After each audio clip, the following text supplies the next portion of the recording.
Cimeran threat began in Russia. The origin of the virus is unknown, but its effects were devastating and swift. In the 1930s, reports of biological experiments began leaking out of Russia. Then reports of villages destroyed overnight. Then entire cities.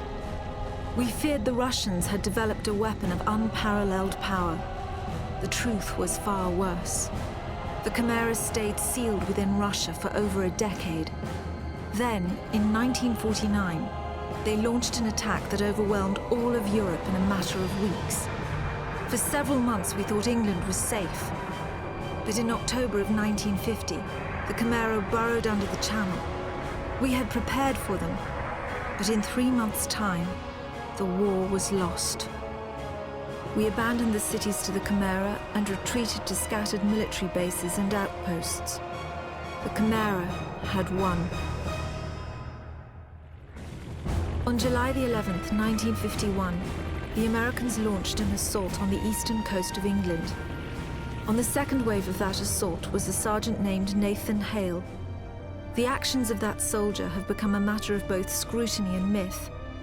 What follows are the known events of his life from July 11th to July the 14th, the day he was last seen.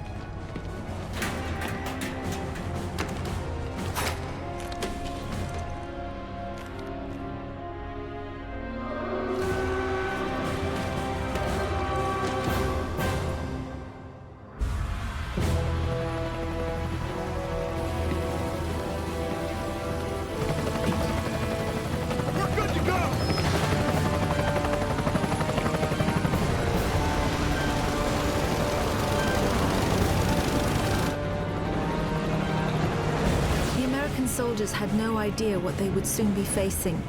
The US government had sealed its borders in 1950. Radio waves and newspapers became state property. Only the highest levels of their government knew the truth. The operation was an exchange. The Americans were bringing supplies and tanks into York. We were giving them our one secret weapon, something we could offer that they couldn't build themselves. I was the commander of the convoy team that was to meet the US soldiers. We were ambushed in Manchester on the way to the rendezvous. There was no way to warn the Americans. They were on their own in York, fighting an enemy they knew nothing about. We never learnt exactly what happened there. All we know is that Nathan Hale was the sole survivor.